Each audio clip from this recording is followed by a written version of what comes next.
European free trade అసోసియేషన్తో టెపా దిశగా trade and economic partnership agreement దిశగా నిన్న భారత్ క్యాబినెట్ సైన్ కూడా చేసేసింది. మొట్టమొదటిసారిగా ఫ్రీ ట్రేడ్ అగ్రిమెంట్స్ చరిత్రలోనే ఒక బైండింగ్ కమిట్మెంట్ ఈ టెపాకు ఉందన్నమాట.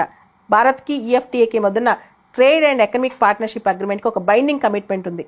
అదేంటో తెలుసా? $100 billion investment and 1 million direct jobs in the next 15 years. వచ్చే 15 సంవత్సరాల్లో $100 billion ఇన్వెస్ట్మెంట్, తర్వాత 10 లక్షల ప్రత్యక్ష ఉద్యోగాలు ఈ టెపా ద్వారా భారతదేశానికి రాబోతున్నాయి. దీని ద్వారా మేక్ ఇన్ ఇండియా బూస్ట్ అవుద్ది. యూత్కి, టాలెంటెడ్ వర్క్ ఫోర్స్కి, డెమోగ్రఫిక్ డివిడెండ్కి మనం అంతా చక్కగా ఉద్యోగాలు కల్పించగలం.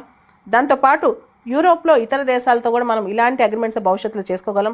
ఆల్రెడీ ఇండియాకి యూరోపియన్ యూనియన్కి మధ్య bilateral trade and investment agreement BTIA మీద చర్చలు జరుగుతున్నాయి. అది కూడా దీనివల్ల ముందుకు సాగే అవకాశం కనిపిస్తోంది. దాంతోపాటు ఇండియన్ ఎక్స్పోర్టర్స్కి యూరోపియన్ మార్కెట్కి మంచి యాక్సెస్ దొరుకుతుంది అన్నమాట. భారతదేశం నుంచి ఎవరైతే ఎక్స్పోర్ట్స్ చేస్తుంటారో, ఎగుమతులు చేస్తుంటారో వాళ్ళందరికీ కూడా యూరోపియన్ మార్కెట్స్లో మంచి చోటు దొరుకుతుంది.